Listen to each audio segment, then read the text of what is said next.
Hello, everybody. My name is Drew Dosek, and welcome to Trading the Close. Today, we had a steady grind higher all up until about 1 o'clock, and then the market started selling off. But at 10 o'clock this morning, we had data hit the markets, the JOLTS job openings data. That data came through a little bit better than expected, with 7.4 million jobs available compared to the expectations at 7.1 million. But we got a lot of stocks moving, and there's still a chance the markets can go higher. We're going to get into why here in just a little bit. All right, so let's check out the market summary that we've got going on here. We've got the Dow Jones up 0.52%, Nasdaq up 0.83%, S&P 500 up 0.56%, U.S. oil continues pushing a little higher, up 0.5%, gold retreating just a little bit, but we'll see why, and that's obviously a breakout from that parallel, which price is retracing to today.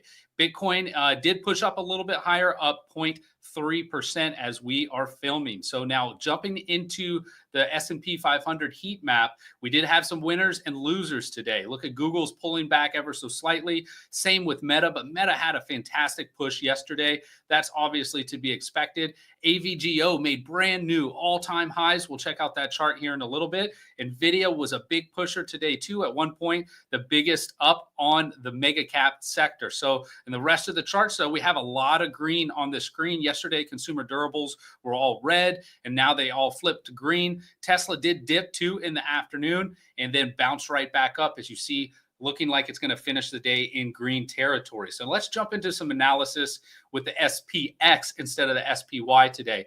And a couple reasons why I did so. We've had this declining parallel channel we've been focusing on the SPY for now several weeks. And so I want to show you what could potentially happen if we do break out and stay above that. As we see now, we're going to be closing above this pivot high. That's significant because now that's starting to release all this bullish consolidation for a move higher. Next resistance is going to be right here at this declining trend line. You can see it was annotated right here, this bull trap that occurred when we made new all-time highs back in February, and then price just collapsed afterwards. This trend line connected on through will be resistance when price runs up into it. The thing is that since we consolidated not that far away from resistance, that weakens this area of resistance just ever so slightly. And then in addition, I want to throw this on too. I want to show you this longer term parallel. You see this on the SPX. This is a tighter parallel channel from price movement going up over the course of the last year and a half.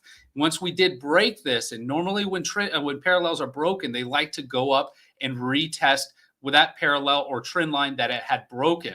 So if we do that with this current space and time that we're at, we're going to be making brand new highs again. And I am tempted to think at that point, we will likely start seeing a lot of selling pressure. I have a cycle date in the middle of June that's coming up, not far away, guys. We're going to be there at June 15th, which occurs on a Sunday. And we have both positive and negative influence with this upcoming cycle. So there should be a lot of up and downs. And I anticipate if price is around that area, about that time, we could tag up here at that top end of this parallel channel. So if I flip over to the weekly chart, though, and also throw on this simple moving averages, look what's happened here on the weekly chart.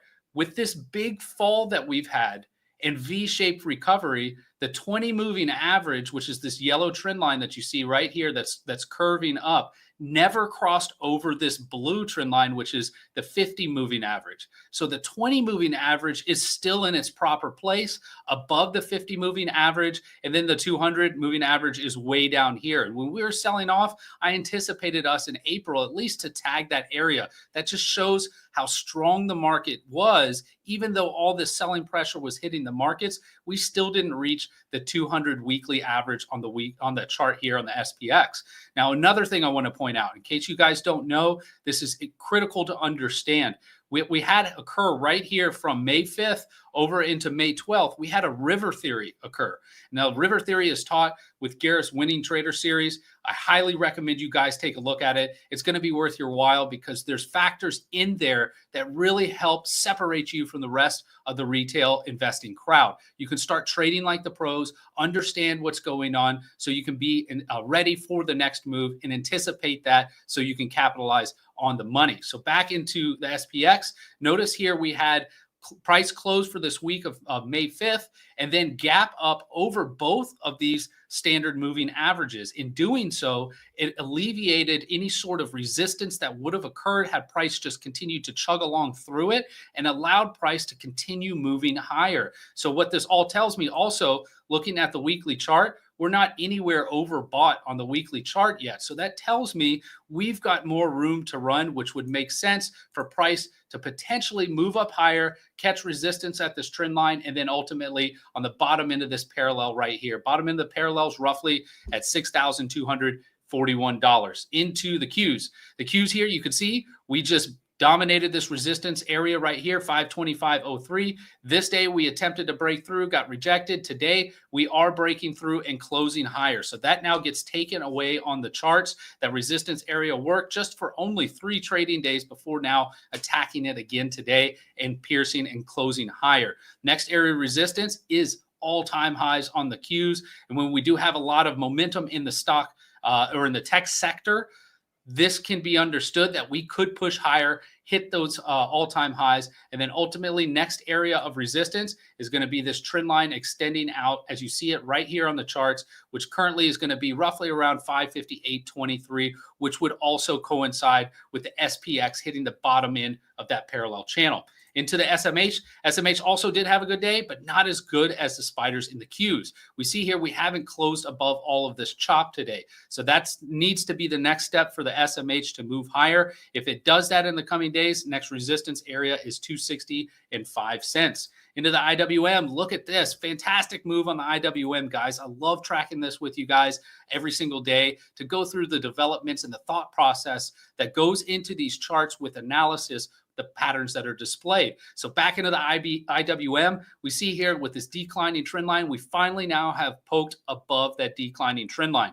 First step accomplished. Next step, we need to see a continuing move closing above this candle. Then ultimately, we could potentially pull back, hit this trend line again, and then much like a springboard at the swimming pool, that will give momentum for a further bounce on the IWM. And obviously, looking back at the QQQ, look, we're right near all-time highs. Same thing with the SPX, but the SM or the IWM, long way off the highs.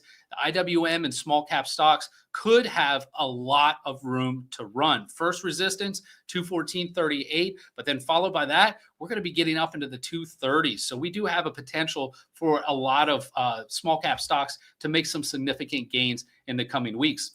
And the Bitcoin. Now, Bitcoin, we discussed yesterday how this bear flag pattern was developing on the charts. Even on the 10-minute, there was a period there during the close that we didn't get above a certain trend line that I displayed on the chart. Well, then after 4 o'clock, going into the evening, price then ripped higher just ever so slightly. As you see here today, catching resistance right here at this 50% area of the parallel. The 50% area is right at $106,960.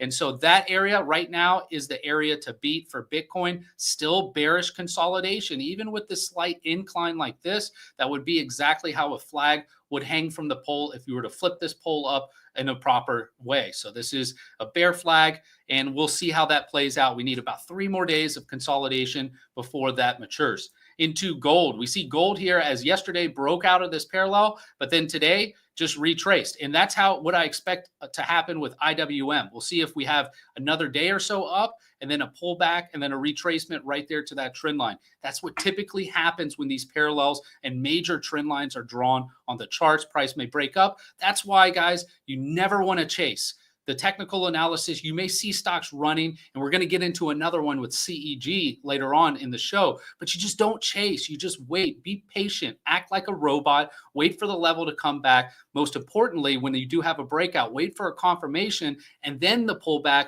and then that's your buying opportunity. You can sit in the bushes, wait like a sniper, and wait for that price to get to where you want to get in, ultimately giving you a better price and better odds for making profits.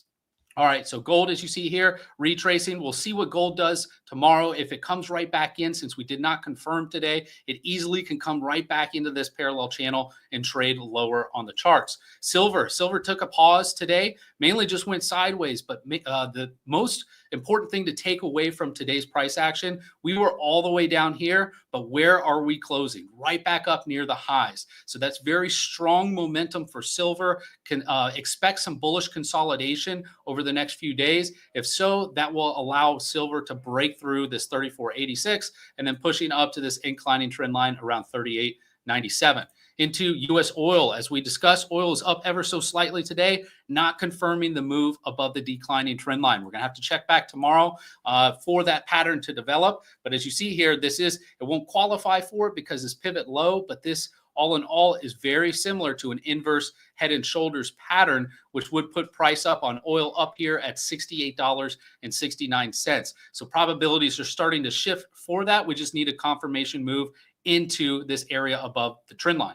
Into nat gas. Nat gas saved itself yesterday and also saved itself again today, back closing up inside this wedge pattern that's developed on the screen. So all in while, this is kind of a no-touch zone for me right now. This could break higher or this could break lower, and I'd rather react to that price action and get into it at the support levels, much like I described how you sit back, wait for your level to be hit, and then get into the stock or commodity such as nat gas. Into the 10-year yield did push a little bit higher today with that JOLTS data that hit the market, but it really just chopped sideways. We'll see if we continue chopping sideways over the coming days. Then in that case, a bear flag pattern would be presented, which then would imply a little downside on the 10-year, which would also alleviate pressure in the markets and likely start pushing the markets up a little bit higher, much like I mentioned for the SPX. Into AVGO, look at this. Brand new all-time highs for this chart on AVGO. Extreme accomplishment here for AVGO. Fantastic move on this chart, but we did outline this, guys, every step of the way. We've been covering AVGO in particular because it's been such a strong stock when you compared it to the other mega caps such as Tesla and Apple. But AVGO, man, what a move. Brand new all-time highs, and I don't think it's done yet. If you see right here, we do have a measured move from just this bull flag pattern up to 261.31. Now, if the markets still keep pushing, we could be going up to the very next inclining trend line, which is derived all the way back here from a pivot in December of 2021, connected over to the pivot here in December of 2024. And that would be the upside max target that I would expect on this type of move. But anytime, just as I've mentioned before on the gold chart, when you break out of a parallel, the likelihood is that we retrace down to that parallel and then bounce higher. We want to see that happen with AVGO if you are an AVGO bull, as that will help propel the stock up higher, potentially up here to that trend line, currently right around $280. All right, next up, we've got Nvidia. Nvidia had a great move on the mega cap sector and group today. But as you see here, it really didn't get out of where price was just a few days ago. Now, we've had this bull flag pattern right here that is starting to play out in kind of a sideways move diagonally up. But we have this bull flag measured move right here at the 50% area of the parallel to keep your eyes on. All of that would make sense considering the spiders closed today in the SPX. We could be pushing up just ever so slightly higher up to 151, about $10 higher than current close. And then I would expect major resistance right here on the charts and potentially a pullback down to the bottom end of this parallel channel. Into CEG. Now, CEG announced overnight that they did have a big deal with Meta.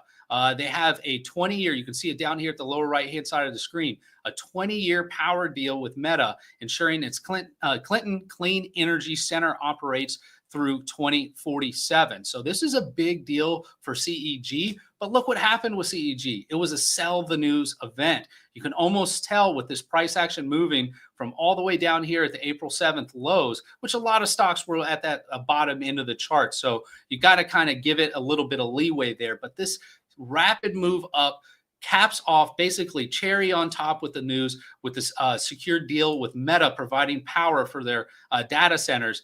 But it was almost like baked into the price with all of this move going up higher in the charts.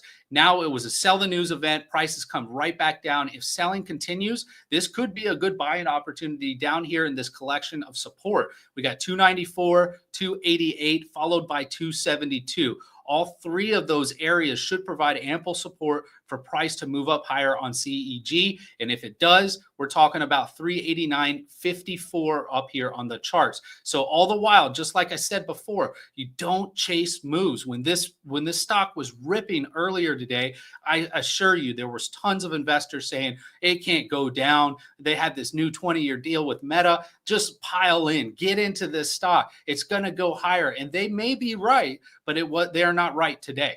The price action came right back down. Be a smart investor, wait for appropriate levels, and then get in there so you don't feel pain like this in the future. Into Palantir.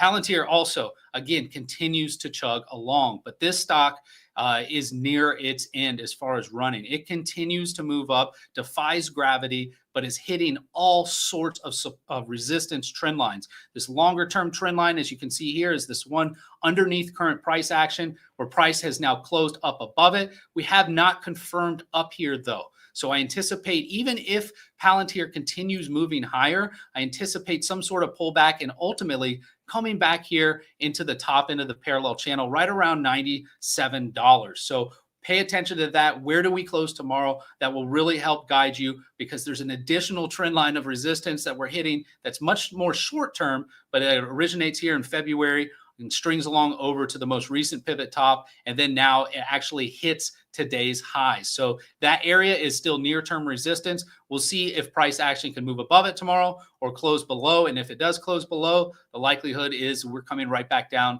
to the top end of this parallel channel.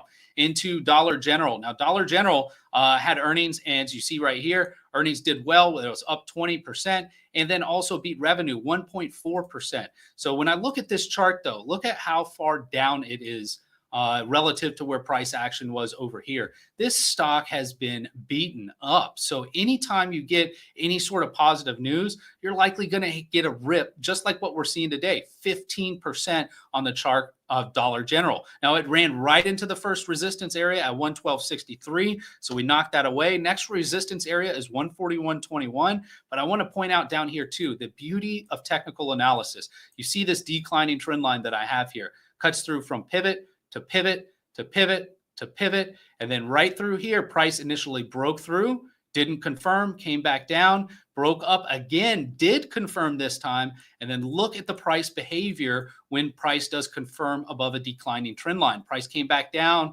tagged the trend line, and then like a springboard, boom, right back up. It went from a price of $86, now currently up at $112. Big, huge move on that stock, about a 30% gain right there, 28.96% gain, all with you being patient. If you were to see this chart with this pattern develop, we're not buying up here at 95 bucks. We're not buying over here. Now, you could obviously inch in with a very small position, but look, you would have been out of the money there for about 20 trading days. And then finally, after hitting the proper area of support, boom, the price action moves up. Something to learn, guys, something to take home, understand this stuff, put it in your trading reservoir. That way your arsenal is going to be bigger and bigger every single day.